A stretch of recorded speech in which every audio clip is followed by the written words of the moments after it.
Salam alaikum, chères sœurs, chers frères, chers concitoyens, toujours en direct de la 32e rencontre annuelle des musulmans de France. Nous avons le plaisir d'accueillir aujourd'hui pour une interview M. Mohamed Minta, donc imam de la mosquée de Dessine, entre autres. M. Minta, salam alaikum. Wa alaikum salam wa rahmatullahi ta'ala wa barakatuh. Vous êtes entre autres donc, diplômé de l'Université islamique de Médine et l'auteur de votre dernier ouvrage, donc La confiance en Dieu.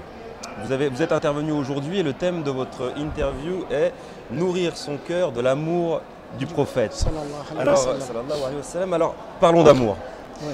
Puisque aimer va de pair avec être aimé, si on se met donc en tête un objectif de bien-être, un certain bien-être. Que dit le prophète sur l'amour qu'il porte à sa communauté de l'époque et la communauté qui a suivi? En fait, il faut savoir que Bismillahir Rahmanir Rahim, Alhamdulillahi Rabbil Alamin, Wassalatu wassalamu ala ashrafil anbiya wal mursalin Sayyidina Muhammad wa ala alihi wa sahbihi wa sallim taslima. Il faut savoir que l'amour est un fondement, une base de notre foi, de notre croyance. Car dans la conception islamique de l'homme, est que l'homme est créé pour adorer Dieu. Alors l'adoration est fondée sur des éléments, des piliers. Le premier pilier de l'adoration, c'est aimer, l'amour. C'est-à-dire on ne peut pas être adorateur de Dieu sans aimer Dieu et sans aimer son prophète sallallahu alayhi wa sallam. Donc, il faut aimer Dieu et aimer son prophète sallallahu alayhi wa sallam d'un amour sans limite. Donc, le deuxième fondement de l'adoration, c'est le fait de se soumettre à Dieu d'une soumission sans condition. Donc, pour réaliser son état d'adorateur de Dieu, il faut aimer Dieu et en même temps, il faut se soumettre à lui. Donc, alors, en réalité, notre amour pour Dieu, si vous voulez, ça doit être une attitude de réciprocité parce que voilà, Dieu, il nous a aimés. Et c'est quand on est aimé par Dieu, il nous élit, il fait de nous musulmans. Donc, Dieu, il nous a montré qu'il nous a aimés. Quand je dis Dieu nous a aimés, l'être humain d'une manière générale, puisque Allah il nous dit وَلَقَدْ كَرَّمْنَا بَنِي Adam. Nous avons honoré le fils d'Adam. Nous avons accordé la dignité au fils d'Adam. Et Dieu il a choisi l'homme comme le vicaire. Donc Dieu nous a aimés. Donc le fait, par son amour, il nous a envoyé son prophète le plus aimé de lui. Donc que ce prophète lui-même, lui aussi, il a montré qu'il a aimé sa communauté. Car quand vous alors regardez... justement, au niveau des sources, on a des références qui parlent de cet amour qu'il a porté à sa communauté. Amour qu'il portait pour sa communauté.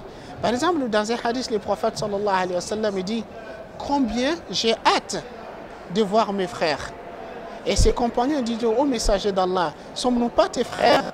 Le prophète il dit « Vous êtes mes compagnons.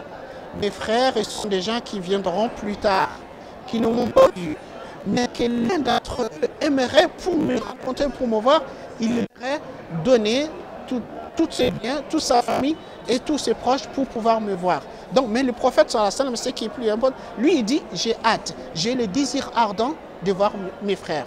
Donc, ça veut dire le prophète sallallahu alayhi wa sallam, il avait cet amour pour les futures générations qui vont venir. Et mais aussi, quand vous regardez, réellement, il y a un hadith du prophète sallallahu alayhi wa sallam qui nous montre à quel point que le prophète il a aimé sa communauté. Oui. Ce hadith, le prophète sallallahu alayhi wa sallam, il nous dit que Dieu a accordé à chaque prophète une invocation exaucée. Et chacun des prophètes et messagers, ils ont fait leur invocation, il dit sauf moi, c'est-à-dire sauf lui. Il dit quant à moi, j'ai réservé mon invocation, une intercession en faveur de ma communauté. Ça, c'est vraiment une preuve d'altruisme de la part du prophète sallallahu alayhi wa sallam vis-à-vis de sa communauté. D'accord. Et juste dans la tradition, je vais me prendre l'exemple sur la tradition chrétienne qui se réfère souvent à un Dieu amour, un Dieu qui est amour. Alors quelle est la place de cette notion dans l'islam de manière un peu plus générale?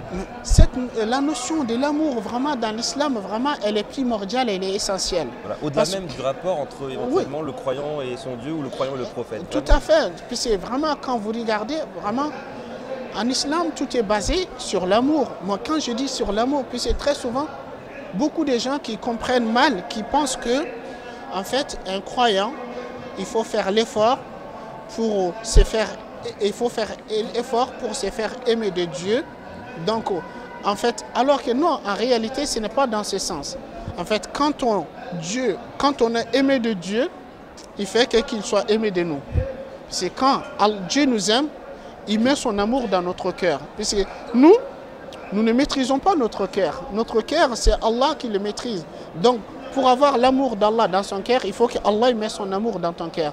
Et Allah il nous dit dans le Coran, Ya ayyuhalladhina amanu, man yartadda minkum an dini, fasawfa ya'ti Allahu biqawmin yuhibbuhum wa yuhibbuna. Allah dit, oh vous les croyants, quiconque est parmi vous qui apostasie, c'est-à-dire qui renie sa religion, Dieu fera venir un peuple qu'il aime. Donc vous voyez, il fera venir un peuple qu'il aime, c'est-à-dire ce peuple est aimé de Dieu. Wa yuhibbuna, aussi qui aime Dieu.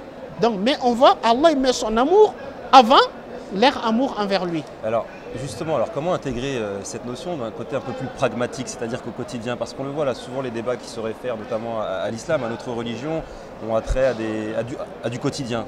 Cette notion d'amour, on peut la véhiculer comment dans notre quotidien En fait, en réalité, la notion de l'amour de Dieu, cette notion, ça s'est traduit, le fait d'avoir la compassion, oui, d'avoir la miséricorde envers les créatures de Dieu. Car le prophète sallallahu alayhi wa sallam, il nous dit dans un hadith, il dit les créatures ils sont à la charge de Dieu. Les créatures, il ne dit pas le musulman, il ne dit pas le croyant, il ne dit pas les humains. Mais le prophète il nous dit les créatures ils sont à la charge de Dieu. Il dit celle d'entre elles qui est plus aimée de Dieu et celui qui est plus utile à ceux qui sont à la charge de Dieu. Donc mon amour pour Dieu doit se traduire par la compassion, la bienveillance, la bonté que je peux avoir vis-à-vis des créatures de Dieu d'une manière générale. On est bien d'accord. Et alors, lors de ces rencontres, vous le sentez cet amour, là, durant ce week-end, notamment à travers ces rencontres? Oui, en fait, réellement, c'est une très très belle occasion, cette rencontre qui s'est faite annuellement ici au Bourget, puisque ça donne l'occasion aux musulmans de se rencontrer, puisque par exemple, pour moi, il y a beaucoup de frères que ça faisait très longtemps, je ne les ai pas rencontrés, mais grâce à cette rencontre, grâce à ce lieu, je les rencontre et chaque fois qu'on se rencontre vraiment, c'est un vrai plaisir, c'est un grand bonheur le fait de se rencontrer, de partager ce moment ensemble, c'est un vrai plaisir, un vrai bonheur. Monsieur Minta, à part vous dire que je vous aime et que je vais vous libérer pour que plusieurs des visiteurs puissent profiter de votre travail. Merci. Qu'Allah vous aime pour qui vous m'avez aimé. Merci. Miséricorde. Encore merci. Merci, c'est moi qui vous remercie. Chères sœurs, chers frères, chers concitoyens, je vous donne rendez-vous pour une prochaine interview, Inch'Allah. Assalamu alaikum.